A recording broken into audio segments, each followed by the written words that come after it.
Let's continue talking about this because one of those top four gaming coins that Brad just talked about, again, is an Axie Infinity.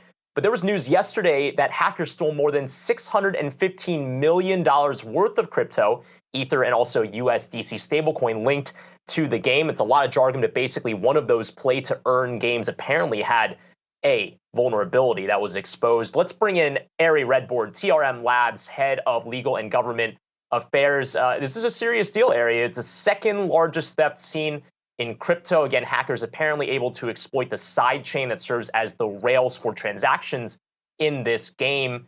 Simple question here. Will the people that are affected by this, should they expect to get their money back?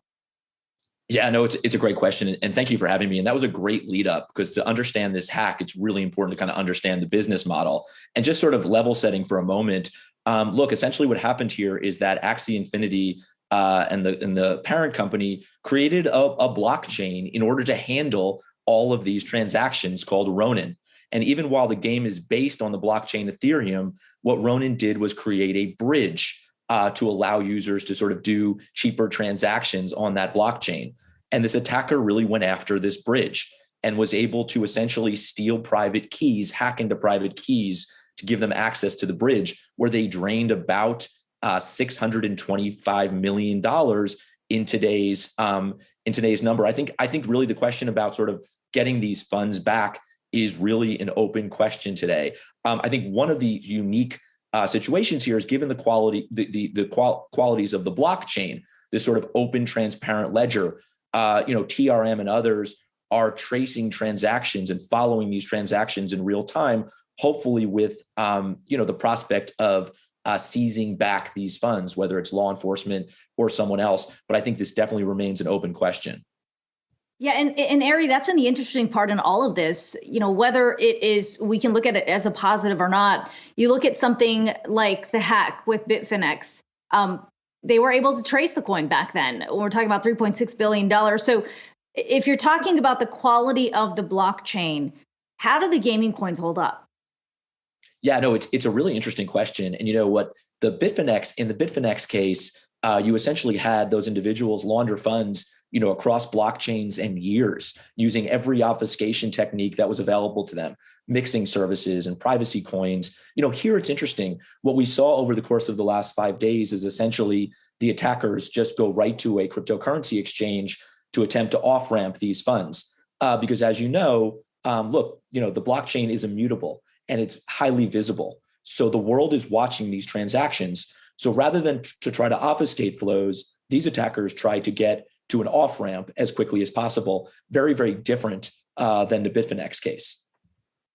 Now, what's interesting about the Bitfinex case is that was the DOJ and those investigating the case kind of unearthing that situation. In this case, we're seeing this self-reported by the gaming company and also the operator of the bridge that was also part of the hack here. Now, what's the next step here? Should the expectation be that you're going to see state, maybe federal investigators try to figure out if they can trace the fingerprints to who this is? Because it seems like that's still the open question here, whether or not the people that were responsible for stealing this money will ultimately be held responsible. It is very hard. I spent about 11 years as federal prosecutor, and the Bitfinex case is really extraordinary because of the fact that we were actually able to arrest the individuals involved. Oftentimes, when you have nation state actors like North Korea and others, it is very, very difficult to make arrests. Excuse me. And this might be a similar situation. It is often very, very difficult. You have Russian cyber criminals and North Korea state actors like Lazarus Group. It is often very, very difficult to actually make arrests in these kinds of cases. But I can tell you, given the amount, law enforcement, and not just law enforcement, forensics companies like TRM Labs and others, the Twitterverse, everyone is watching these funds move. And, at this moment, they're essentially sitting in wallets. But again, the world is watching. And that's the really, really interesting thing about the nature of the blockchain and this sort of open ledger where you do have this self-policing, this community of sort of super sleuths who are watching these transactions. Ari, there is a larger question about security, and I realize if we're talking about the blockchain, we're still in early days here, but what do you see as the biggest missing piece? How do these, whether it's Bitfinex or if we're talking about specifically Axie, how do they beef up their security in light of what has played out? It's a great question, and it really does still come down to cybersecurity, which is which is the issue for non-crypto businesses as well, right? And I think the key here is right now we have a very, very nascent cryptocurrency industry. We have new businesses who are really just working to build out these cyber defenses and these, and these compliance controls.